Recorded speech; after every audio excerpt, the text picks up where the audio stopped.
때문에 여호수아가 정확하게 몇 살 때 가나안에 들어가서 몇 년 동안 싸웠는지 할 수 있는 최대한의 추측을 하면 가나안 땅에 들어가서 20년은 지내고 난 다음에 죽은 것은 거의 분명합니다. 죽는 날까지 20년 동안 전쟁을 계속했는지 아니면 처음에 들어가서 10년 동안은 열심히 전쟁을 해서 땅을 분배하고 그 다음 10년은 각 지파들이 분배받은 땅에서 싸웠는지 하도 오래된 기록이라서 알 수 없습니다. 그래서 여호수아 23장에서 여호수아가 하는 신앙의 고백이 24장에서 세겜에서 언약을 맺을 때 했는지 10년 전쯤에 했는지 12는 걸 수 있습니다. 그러나 한 가지 분명한 것은 연대와 관계없이 23장에서 여호수아가 고백하는 신앙의 내용은 가나안에 들어가서 여호수아가 죽기까지 자기가 경험했던 신앙의 경험을 고백하고 있는 것은 분명합니다. 그래서 오늘 말씀을 생각할 때에 새해의 첫날을 시작하는 우리들의 마음에 지난 한 해를 돌아보고 또 올 한 해를 어떻게 살아야 될까 생각합니다. 여호수아가 20년간의 가나안의 전쟁을 마치고 하나님 지난 20년간 이렇게 살아왔습니다. 그리고 앞으로 나의 삶이 우리 믿음의 후배들의 삶이 이와 같기를 소원합니다. 조언하며 격려하는 말씀인데요. 새해를 시작하면서 믿음의 선배가 주는 신앙의 조언을 우리 마음에 함께 새겼으면 합니다. 우리는 그 습관이 누가 잘하나 누가 1등인가 이쪽에 관심이 좀 많이 있습니다. 그래서 성경의 인물을 생각할 때도 제일 훌륭한 1등인 믿음의 사람이 누굴까 이렇게 생각하는데 아무리 생각해봐도 등수를 매기기가 어려운 것이 사실입니다. 여호수아에 대해서 말씀을 전할 때에 여호수아가 하나님께서 쓰신 신앙의 인물 가운데 가장 탁월하고 뛰어난 1등 군인이었다 이렇게는 말할 수 없을 것입니다. 그렇지만 하나님께서 쓰신 믿음의 용사 가운데 가장 최고의 용사들 가운데 한 사람이 여호수아였다라는 것에 대해서는 이견이 없을 것입니다. 왜 그런가 하면 이순신 장군을 생각하시면 쉽게 이해할 수 있습니다. 이순신 장군이 없었으면 아마 임진왜란 때 나라가 망했을 것입니다. 그런데 해전에서 23번 이상이겠죠. 한 번도 똑같은 적과 싸웠는데 한 번도 지지 않는 것은 해전 역사에 거의 찾아보기 어려울 것입니다. 여호수아가 이스라엘의 모든 역사 가운데 전쟁을 한 사람 가운데 딱 한 번 전투에서 실패한 것 말고는 이 사람은 진 적이 한 번도 없는 사람입니다. 그 이후에 나왔던 위대한 장군들, 군인들이 있습니다마는 여호수아가 전쟁에서 아이성의 전쟁 말고 진 적이 한 번도 없는 사람입니다. 그런데 그의 전쟁이 승리가 놀라운 것은 상대가 되지 아니하는 상황 속에서 싸워서 이겼기 때문입니다. 광야 40년 동안 이스라엘 백성들이 이집트에서 종살이 하다가 40년간 광야에서 지나다가 들어온 거의 오합지졸과 같은 군인입니다. 전술이나 군사력이 거의 없습니다. 일단 무기가 상대가 되지 않습니다. 저쪽 군대는 철병거를 가지고 있고 문화가 앞서 있는 정착민족입니다. 그리고 여리고 성과 같은 견고한 성읍이 있습니다. 무기가 뒤떨어지고 군사력이 떨어지면 수비를 해야 되는데요. 전력이 똑같을 때 3배 이상 공격을 해서 이길 수 있는데 전력이 떨어지는 군대를 가지고 두 겹으로 둘러싸여 있는 여리고 성에 철병거를 가지고 있는 군대하고 오합지졸들을 데리고 싸우는 것은 이거는 정말로 쉽지 않은 전쟁입니다. 그러나 여호수아가 가나안 땅에 들어와서 수많은 전쟁을 합니다마는 아이성의 전쟁 말고는 이 사람은 진 적이 없습니다. 그래서 여호수아서 11장 23절에 보시면 여호수아의 전쟁에 관한 기록을 여호수아의 위대함을 이와 같이 설명하고 있습니다. 이같이 여호수아가 모세에게 말씀하신 대로 가나안의 온 땅을 점령하였습니다. 그리고 여호수아가 이스라엘 지파에 따라 기업으로 그 땅을 나누어 주었습니다. 성경에서 확실하게 기록하고 있습니다.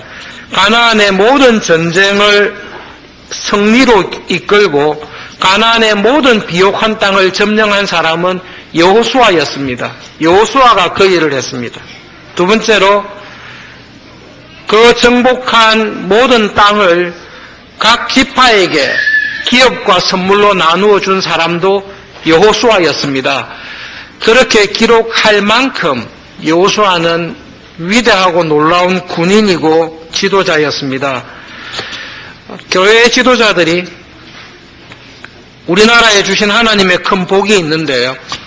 세계에서 가장 큰 교회들, 규모가 큰 교회들 가운데 많은 교회가 우리나라에 있는 교회들입니다. 하나님의 은혜로 큰 교회를 우리가 보게 되었습니다. 여호수아는 그것보다 더 엄청난 일을 했습니다. 성경에서 이 모든 일을 이룬 사람은 여호수아였습니다. 그렇게 이야기하고 있습니다.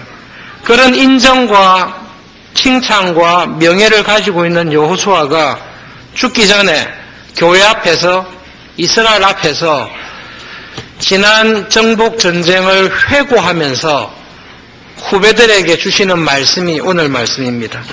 여호수아의 회고와 지난 역사를 돌아보면서 하는 말 가운데 가장 감사한 것은, 가장 두드러지게 드러나는 것은 내가 아니라 하나님께서 다 하셨습니다 라는 신앙의 고백입니다. 오늘 읽었던 본문 3절 말씀에 너희의 하나님 여호와께서 너희들을 위하여 직접 앞서 나가서 싸웠습니다. 그것이 여호수아가 이스라엘 백성들에게 하는 자기의 신앙 고백입니다. 여러분 오해하시는데요. 내가 나가서 싸운 거 아닙니다. 내가 승리한 것 아닙니다. 여러분, 하나님께서 여러분들을 위해서 앞서 나가서 싸운 것입니다. 여러분을 위해 싸운 분은 하나님이셨지 내가 한 것이 아니었습니다 라고 여호수아는 고백하고 있습니다. 사람이 겸손해서 그렇구나. 예, 겸손해서 그럴 수 있습니다. 겸손이라는 것과 신앙 고백이 긴밀하게 여호수아에게 연결되어 있습니다. 여러분, 겸손한 사람은 자기를 낮추는 사람이 아닙니다. 여러분 100번 자신을 낮춰보십시오. 겸손해지는가? 우리는 신앙생활하거나 믿음으로 살아갈 때에 하나님 앞에서 겸손한 사람이 되기를 원해서 자신을 낮추려고 계속 애를 씁니다. 장담하건대요. 여러분을 아무리 낮추고 겸비하게 하고 하나님 앞에서 무릎을 꿇도록 낮추려고 해도 겸손한 사람은 되지 않습니다. 겸손한 사람은 자기를 낮추기 위해서 수고하는 사람이 아니라 하나님의 은혜가 무엇인지를 정확하게 아는 사람이 겸손한 사람입니다. 여호수아는 직접 전쟁터에서 싸웠던 사람입니다. 자기가 전쟁터에서 한 일과 하나님께서 전쟁터에서 하신 일을 이 사람처럼 정확하게 본 사람도 없습니다. 가나안 정복 전쟁의 가장 결정적인 가나안 정복 전쟁이 어떻는지를 보여주는 대표적인 게 여리고 전쟁과 아이성 전투입니다. 여리고 전쟁에서 이겼습니다. 여호수아가 한 일이 무엇입니까? 칼을 칼집에 꽂고 성을 한 바퀴 돈 것이 여호수아가 한 일입니다. 정확하게 그 일을 했습니다. 그리고 성을 함락시키기 전에 여호수아가 한 일은 나팔을 불고 하나님께서 우리와 함께 하신다, 공중을 향해서 소리를 친 것이 여호수아가 한 일입니다. 하나님께서 하신 일은 무엇입니까? 여리고성을 지진이든 어떤 것은 간단하게 여리고성을 순식간에 허물어 버리시고 그 안에 있는 무방비한 상태에 있는 군인들에게 놀라운 두려움을 주어서 용사들이 꼼짝하지 못하도록 이미 전쟁이 일어나기 전에 의욕을 꺾어버리고 여리고성을 다 무너뜨려서 쉽게 점령할 수 있도록 해주신 것은 하나님께서 하신 일입니다. 그 이후의 모든 전쟁이 여호수아의 보기에는 그랬습니다. 우리가 가기 전에 하나님께서 먼저 두려움을 주시고 우리가 칼로 이긴 군인의 숫자보다 하나님께서 우박을 떨어뜨려서 무찌른 숫자가 우리가 이긴 숫자보다 훨씬 많다는 것을 이 사람은 눈으로 보았던 사람입니다. 아이성의 전투를 통해서 여호수아는 이 전쟁의 본질이 무엇인지를 잘 아는 사람입니다. 아이성 전투에서는 자신이 있었습니다. 하나님께서 안 도와주시고 한 2, 3천만 보내도 능히 제압할 수 있다라고 자신을 가지고 나갔던 전쟁이었습니다. 그런데 내 힘과 내 능력으로 넉넉한 숫자를 보냈음에도 불구하고 하나님께서 우리와 함께 하지 아니하시고 우리가 하나님 앞에 죄를 품고 있을 때는 우리가 만만하게 자신 있게 이길 수 있는 대적이 하나도 없다라는 것을 이 사람은 삶으로 경험하고 깨달았던 사람입니다. 여호수아가 지난 역사를 회고하면서 우리에게 보여주는 게 있는데요. 하나님의 은혜와 내가 한 일에 대해서 정확하게 이해를 하고 있습니다. 하나님께서 사실 모든 일을 다 하셨습니다. 그리고 그 일을 하실 때에 그냥 저를 불러서 써주셨습니다. 누가 싸우셨습니까? 하나님께서 싸우셨습니다. 왜 이스라엘을 이길 수 없었습니까? 가나안의 사람들이 이스라엘과 싸운 게 아니라 하나님과 싸웠기 때문에 하나님께서 우리 앞서 나가서 먼저 그들과 싸웠기 때문에 그들이 우리를 이길 수 없었습니다. 그러면 나는 무엇을 했습니까? 순종했습니다. 우리가 하는 일은 무엇입니까? 하나님의 약속을 믿고 하나님께서 하라고 하는 일에 목숨을 바쳐서라도 순종하여 나간 것이 여호수아가 한 일입니다. 그래서 이 사람은 자기가 한 일과 하나님께서 우리를 위해 하신 일을 정확하게 알고 있는 사람입니다. 우리는 믿었습니다. 우리는 하나님을 믿었고 하나님의 말씀에 순종했습니다. 목숨을 걸고 순종했습니다. 그런데 전쟁에서의 승리는 하나님께서 행하셨습니다. 싸울 날을 위하여 마병을 준비하였습니다. 그러나 전쟁의 승리는 하나님께서 주셨습니다. 이것을 알고 있는 사람이 여호수아입니다. 저는 하나님께서 그냥 쓰신 대리인에 지나지 않습니다. 저가 아니더라도 하나님께서는 이 정복 전쟁을 충분히 승리로 이끌 수 있었다고 저는 믿습니다. 이것을 진심으로 고백하는 사람이 여호수아입니다.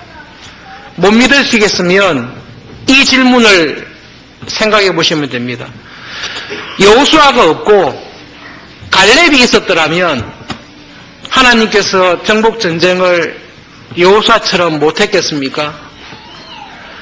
여호수아가 있던 자리에 갈렙을 갖다 놓아도 하나님께서는 충분히 여호수아가 한 것만큼 한 이상으로 하셨을 것이라는 것을 우리가 믿습니다. 갈렙도 치워버리고 그 자리에 온니엘이 있었습니다. 그러면 하나님께서 정복전쟁을 잘 하셨겠습니까? 못했겠습니까?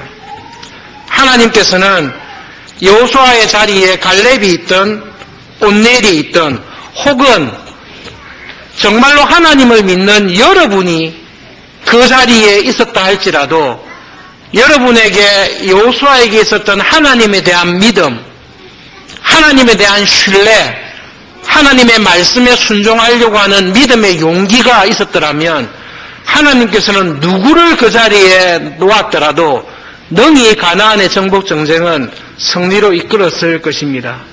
여호수아에게 그 믿음이 있습니다. 하나님, 제가 이스라엘 역사상 가장 어려운 상황에서 가장 어려운 원수와 전쟁하며 살아왔습니다. 그런데 제가 한 가지 깨달은 게 있습니다.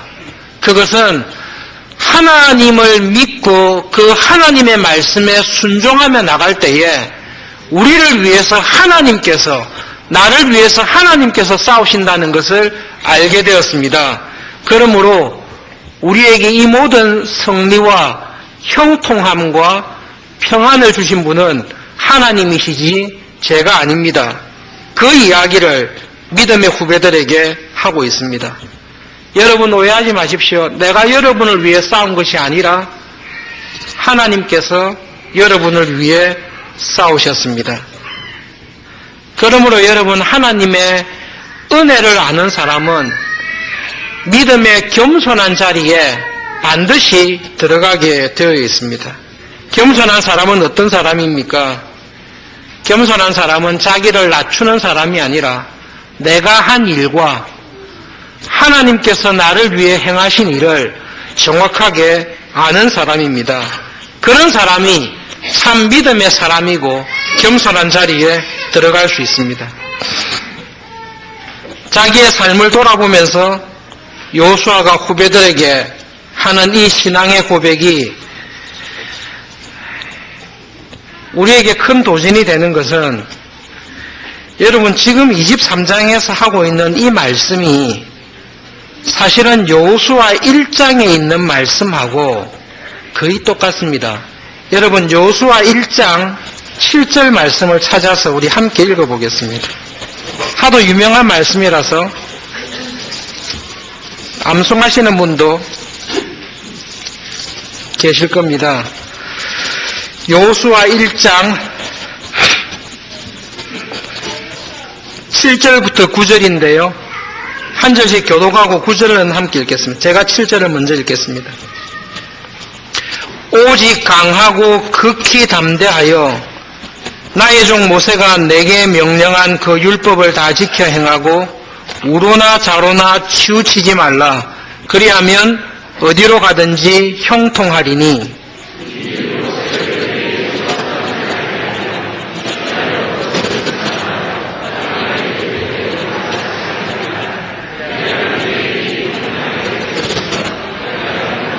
함께 읽겠습니다. 내가 내게 명령한 것이 아니냐. 강하고 담대하라. 두려워하지 말며 놀라지 말라. 내가 어디로 가든지 내 하나님 여호와가 너와 함께 하느니라 하시니라. 처음 전쟁을 시작하면서 하나님께서 여호수아에게 주신 말씀입니다. 내가 너와 함께 하겠다. 어디로 가든지 네가 이길 수 없는 원수나 무너뜨릴 수 없는 성을 만나든지 좌우가 사방이 막혀서 아무것도 할 수 없는 일에 처했을 때에 한 가지만 꼭 기억해라. 하나님의 말씀을 내 입에서 떠나지 말게 하고 하나님의 말씀이 나에게 요구하시는 것이 무엇인지를 주야로 묵상하면서 어떻게 하면 하나님의 뜻대로 살고 하나님의 말씀대로 순종할지를 주야로 묵상해라. 그렇게 하면 너의 길이 평탄하고 내가 형통하게 될 것이고 하나님께서 너의 길을 굳게 지켜주겠다라는 약속을 여호수아가 받았습니다. 그 약속의 말씀을 듣고 10년이 넘는 세월 동안 전쟁을 하고 난 다음에 여호수아 23장 6절에서 여호수아가 이스라엘 백성들에게 마지막으로 남기는 말씀입니다. 여러분 23장 6절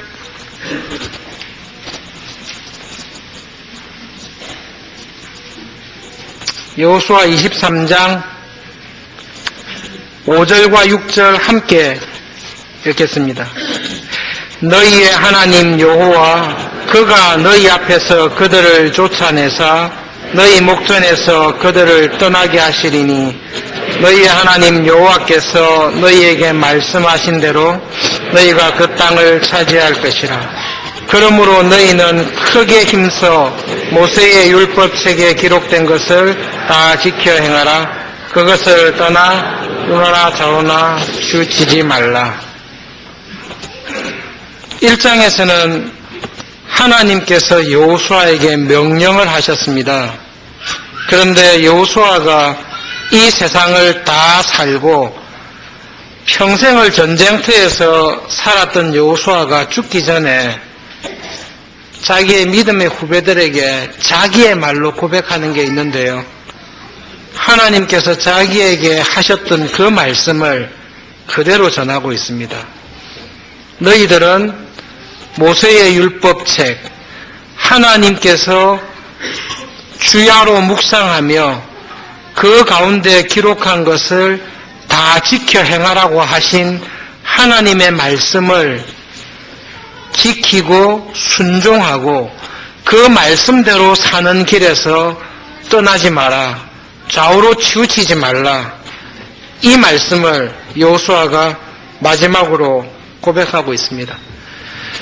여러분, 새해를 시작하면서 하나님께서 우리에게 주시는 도전이 있으십니다. 약속과 도전이 있습니다. 올 한 해 동안 여러분의 직장에서, 사업터에서, 이 세상에서 믿음으로 살아갈 때에 정말로 하나님의 말씀대로 살아가기가 쉽지 않다는 것은 고민하지 않으셔도 잘 아실 것입니다. 우리에게 있는 본질적인 싸움은 딱 한 가지입니다. 하나님의 말씀대로 살아가느냐, 아니면 세상의 지혜와 세상의 가르침을 따라서 살아가느냐, 그 싸움이 우리에게 항상 있습니다. 그런데 여러분, 하나님의 말씀으로 살아가는 것, 하나님을 믿고 살아가는 것에는 용기가 필요합니다. 엄청난 믿음의 용기가 필요합니다. 내가 하나님의 말씀대로 살면 하나님께서 내 삶을 형통하게 하시고 내 길을 평탄하게 하시고 어떤 세상의 어려움 속에서도 하나님께서 앞서 행하시고 나를 위해 싸울 것이라는 것을 믿는 삶을 살기 위해서는 용기가 필요합니다. 그래서 하나님께서 여호수아에게 처음 하신 말씀이 있습니다. 용기를 내라. 네가 용감해라. 어떤 일에 용기를 내고 어떤 일에 용감하라고 말씀하십니까? 하나님의 말씀을 묵상하고 지키는 일에 용기를 내고 하나님의 말씀에 굳게 서서 그 말씀에서 한 발자국이라도 좌로나 우로나 치우치지 않는 영적인 싸움을 하는 일에 있어서 용감해라고 하나님께서 말씀하시는 것입니다. 무서워하지 말고 철병거를 두려워하지 말고 높은 견고한 성읍을 두려워하지 말고 하나님은 그것을 말씀하신 게 아니라 네가 용기를 내야 될 때가 있는데 주야로 하나님의 말씀을 묵상하고 하나님의 말씀은 나에게 이렇게 살라고 말씀하시는구나 라는 것을 배우고 확신하고 그 말씀대로 살아가는 일에 물러서지 않겠다라는 일에 용기를 내라고 우리에게 격려하고 계십니다. 여러분, 용기를 내십시오. 그 용기는 하나님의 말씀 속에 나를 위한 생명의 길이 있고 하나님의 말씀을 지키고 순종하며 살아가는 자를 위해서 하나님은 싸우신다. 그런 믿음의 사람을 위해서 하나님께서 앞서 행하여 싸우신다라는 것을 믿는 믿음에서 용기를 내십시오. 여호수아가 이 용기를 가지고 이 믿음의 확신을 가지고 그렇게 살아서 도무지 이길 수 없는 전쟁에서 이스라엘의 모든 역사를 통해 가장 열악한 상황 속에서 가장 어려운 대적들을 만나서 다 이기고 승리했다라는 것을 우리는 믿고 알고 있습니다. 그렇다면 여호수아가 냈던 용기가 실제로 우리의 생활 속에서도 역사한다는 것을 우리는 듣고 알고 있습니다. 그러므로 용기를 내십시오. 제발 용기를 내십시오.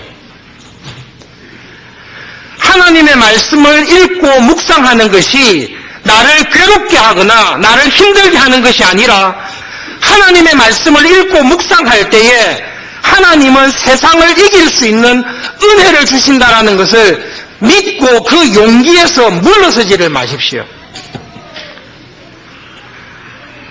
도무지 안 될 것 같은데 하나님 이 방법은 전술적으로나 합리적으로나 인간적으로 안 되는 싸움인데 왜 하나님은 이렇게 하십니까? 라고 물을 때에 안 되는 걸 아는데 하나님께서 그렇게 약속하셨으면 그 약속하신 하나님은 하실 거라는 하나님에 대한 신뢰를, 하나님에 대한 믿음을 가지는 일에 있어서 물러서지 마시고 좌우로 치우치지 마시고 용기를 내십시오. 여호수아가 아마 자기가 이제 싸움터에서 싸울 나이는 지났고 23장에 이 말을 하고 난 다음에 세겜에서 언약을 맺을 때까지 몇 년의 세월이 흘렀겠지요. 아마 봤을 겁니다. 사사시대의 전조가 이스라엘에게 들어오고 있다는 걸 아마 바보가 아닌 이상 봤을 겁니다. 그래서 간절하게 자기의 신앙 경험을 통해 하는 말이 있습니다. 후배들이여 용기를 내십시오. 그 용기는 나의 능력에 대한 용기가 아니라 세상의 지혜에 대한 용기가 아니라 살아계신 하나님에 대한 용기를 잃지 마십시오. 그 하나님은 우리를 위해 싸우는 분입니다. 그리고 하나님과 싸워서 이길 수 있는 세상은 없습니다. 그러니 하나님의 사람으로 부름받은 여러분 올 한 해를 살아가실 때 하나님의 뜻이 무엇인지, 나를 향한 하나님의 뜻이 무엇인지, 나를 부르셔서 하나님 나라에 어떤 일을 하기를 원하시는지를 묵상하는 일에 용기를 내십시오. 그리고 나를 통해 하나님께서 하실 일이 있으시다면 그 일에 목숨을 걸고 순종하는 일에 용기를 내십시오. 그렇게 믿음으로 용기를 내어서 살아갈 때에 하나님께서 여러분의 길을 형통하게 하시고 평탄하게 해주실 것입니다. 그것을 못 믿으시겠으면 저를 보십시오. 그게 여호수아가 우리에게 주는 도전의 말씀입니다. 그러면서 여호수아가 이스라엘 백성들에게 하는 말이 무엇입니까? 여러분 하나님을 믿고 그 하나님을 사랑하면서 살아가는 일을 하실 때 조심하십시오. 가장 조심해야 될 것이 무엇입니까? 여러분 주위에 있는 가나안의 족속들과 섞이지 마십시오. 불신자들과 관계를 맺지 마라 이 말이 아니라 이 세상의 빛과 소금으로 살아가는 우리가 이 세상에 살지만 이 세상에 속한 자처럼 세상과 섞이지 마십시오. 세상은 우리들에게 유혹합니다. 아담과 하와를 유혹했듯이 믿음으로 살아가는 우리들에게 항상 유혹합니다. 하나님만으로 충분하지 않다고 유혹합니다. 세상이 주는 지혜도 때때로 쓸모가 있고 유용하다고 우리에게 유혹합니다. 그래서 항상 우리가 하나님의 말씀의 터 위에 서지 않고 때로는 좌로나 우로나 치우칠 필요가 있다라고 우리를 유혹합니다. 하나님을 버리라고 유혹하지 않습니다. 주일은 하나님 앞에 나가서 열심히 예배를 드리고 하나님의 말씀을 듣고 믿음으로 살아야 된다라고 이야기를 할 것입니다. 그러나 때때로 우리를 찾아와서 필요하면 사주도 보고 필요하면 택일도 하고 필요하면 관상도 보고 필요하면 세상의 지혜도 쓰는 것이 지혜일 거라고 이야기를 하면서 유혹할 것입니다. 그래서 하나님 옆에, 하나님이 계시는 말씀 옆에 세상의 지혜, 하나님의 원리와 맞지 아니한, 하나님의 일반 원총에 속하지 아니한 하나님의 원리와 어긋난 지혜를 가지고 우리를 유혹할 것입니다. 그 결과 하나님 곁에 세상을 함께 두고 하나님과 세상을 섞어서 살아라고 유혹할 것입니다. 그렇게 하시면 여러분 반드시 망할 것입니다. 그런데 우리에게 유혹이 되는 것은 하나님과 세상의 지혜를 섞어서 살아가는 교인이 있는데 그 교인이 형통하고 별로 어렵지 않은 모습을 볼 때에 우리에게 큰 시험이 될 것입니다. 하나님의 도움이 없이도 세상에서 형통하며 큰 일을 이루면서 살아가는 사람들이 분명히 있습니다. 그 사람들이 다 나쁜 사람이 아닙니다. 분명히 저 사람은 한 손에는 하나님의 법을, 다른 손에는 세상의 법, 하나님의 법과 반대편에 서 있는 세상의 법을 가지고 살아가는데 형통하며 번성하며 사업이 왕성하며 건강하며 백수를 누리며 살아가는 사람이 우리 가운데 분명히 있습니다.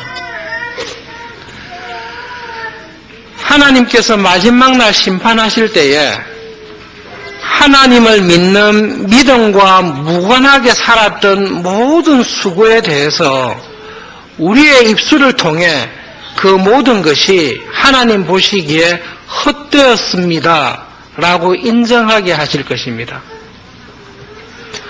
하나님께서 우리에게 믿음의 길을 걸으라고 하는 것은 저와 여러분의 삶을 복되게 하시기 위해서 정말로 은혜와 상으로 갚아주시기 위해 믿음의 길을 걸으라고 우리에게 말씀하시고 그 믿음의 길을 걷는 저와 여러분의 삶이 영원한 하나님의 나라에서 영원토록 기억되고 보상받을 것을 약속하셔서 믿음의 길을 걸으라고 말씀하십니다. 그래서 여러분, 믿음으로 살고 있는데 나는 왜 이렇게 어렵고 궁핍하고 힘든 가운데 있나? 왜 나는 믿음으로 살려고 하는데 왜 이렇게 펴지 못하고 지위를 누리지 못하고 형통하지 못한가? 힘들고 어려운 것은 사실입니다마는 하나님의 말씀과 믿음으로 살아가는 사람이 어렵고 힘들다고 해서 그 사람을 하나님께서 부끄러워하지 않으십니다.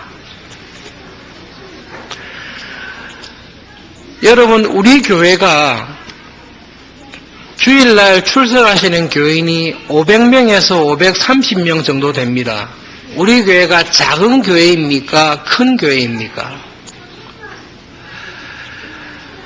이민교회는 30명이 모이면 큰 교회입니다.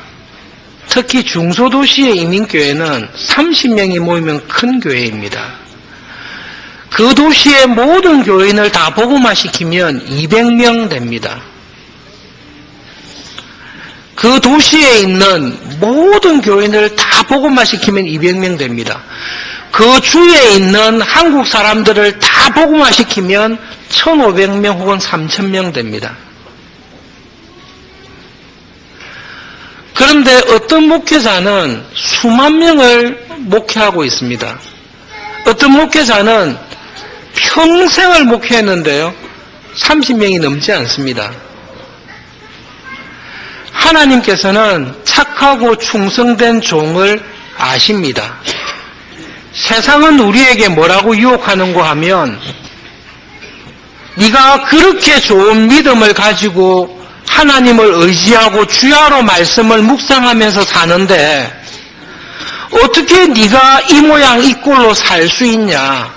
하나님의 은혜와 믿음으로 산다면 너의 기억과 너의 삶과 너의 인생에 반짝이고 빛나는 것들이 많아야 되지 않냐.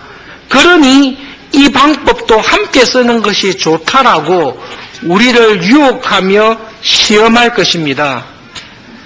하나님의 말씀대로 살아가는 일에 있어서 용기를 내십시오. 그렇게 걸어가는 것이 옆에 있는 사람에게는 큰 은혜로 갚아주시고 나에게는 보잘것없는 길을 걷게 하신다 할지라도 내가 가는 이 길이 하나님과 동행하는 믿음의 길을 걷고 있다는 게 확실하다면, 주야로 말씀을 묵상하는 가운데 내가 지금 가고 있는 이 길이 하나님께서 주신 길이라는 게 확실하다면 거기서 좌로나 우로나 치우치지 않고 그 길에 딱 붙어있는 일에 용기를 내십시오. 그래서 여호수아가 이스라엘 백성들에게 하는 말이 있습니다. 하나님에게 살짝 붙어 있으십시오. 다른 사람이 어떻게 붙어 있든지 비교하지 마시고 하나님께서 나에게 주신 믿음의 길이 있습니다. 나에게 주신 소명이 있습니다. 나를 쓰시려는 뜻이 있습니다. 주야로 묵상하시면서 그 뜻을 분별하고, 아, 하나님께서는 나를 이렇게 쓰시기로 작정하셨구나. 앞으로 어떻게 쓰실지 모르겠지만 지금은 나에게 이 고난의 길을, 인내의 길을, 연단의 길을 걷게 하시는 것이 하나님의 뜻이구나라고 확신이 드시면 그 길에서 좌로나 우로나 치우치지 마시고 그 자리에 그대로 계시면 그것이 하나님의 은혜와 형통을 경험하면서 살아가는 삶이 분명히 될 것입니다. 여호수아가 이스라엘 백성들에게 새해를 시작하는 믿음의 후배인 우리들에게 이 두 가지를 말씀하십니다. 여러분, 제발 용기를 내십시오. 하나님의 말씀을 주야로 묵상하면서 어떻게 하면 하나님의 말씀에 따라 살아갈까를 수고하며 배우며 순종하는 일에 용기를 내십시오. 이 용기를 절대로 잃지 마십시오.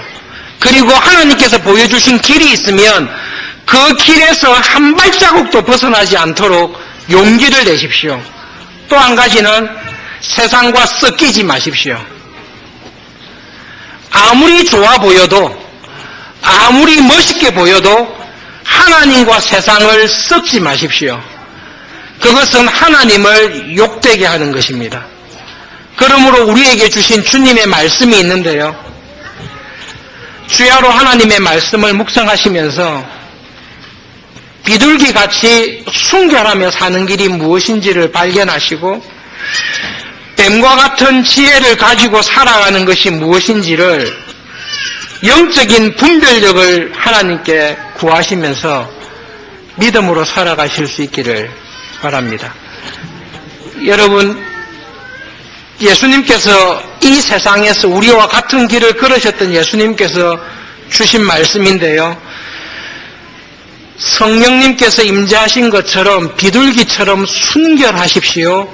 그런데 성경에서 가장 악하게 쓰였던 사탄의 형상이라고 할 수 있는 뱀과 같은 지혜를 함께 가지고 살아가십시오. 그 결과 뱀이 되지 마십시오. 비둘기 같은 순결함을 가지고 살아가시되 순결하게만 살지 마시고 세상을 이길 수 있는 뱀에게 속한 지혜를 가지십시오. 뭐가 그렇게 어렵습니까? 예, 원래 어렵습니다. 그래서 예수님께서 우리에게 좁은 문으로 들어오라고 말씀하시고 좁은 문으로 들어오시면 좁은 길을 걷도록 우리를 인도해 주십니다. 영적인 분별력이 있으셔야 됩니다. 갓난아이들처럼 무엇이 비둘기이고 무엇이 뱀인지를 모르는 어린아이와 같은 상태에 머물지 마시고 주야로 말씀을 묵상하시는 가운데 여러분이 서 있는 자리에서 내가 서 있는 자리에서 내가 지켜야 될 순결과 여러분이 싸우고 있는 전쟁터에서 나에게 필요한 뱀과 같은 지혜가 무엇인지를 하나님의 말씀 안에서 찾으면서 살아가실 수 있기를 바랍니다. 2014년도 당의 장로님들과 함께 교회 표로 정한 것이 로마서 12장 1절 2절에 있는 말씀입니다. 하나님의 모든 자비하심으로 너희를 권하노니 너희 몸을 하나님이 기뻐하시는 거룩한 산제사로 드리라. 이는 너희가 드릴 영적인 예배니라. 표가 이것입니다. 우리의 삶으로 예배드리는 교회가 되기를 원합니다.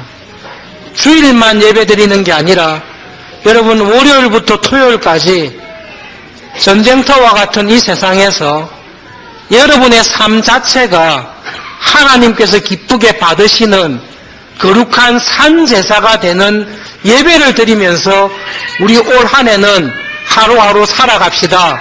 은혜를 구합시다. 이것이 우리 교회의 표입니다. 우리는 하나님 나라에 속해 있습니다. 그러나 우리는 이 땅에서 살고 있습니다.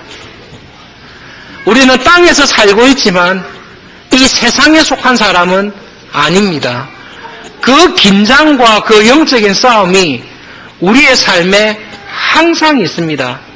그러므로 여러분 군인이 용기를 잃으면 죽는데요. 죽는 날까지, 이 땅에 있는 날까지 용기를 잃지 마십시오. 믿음의 용기를 잃지 마십시오.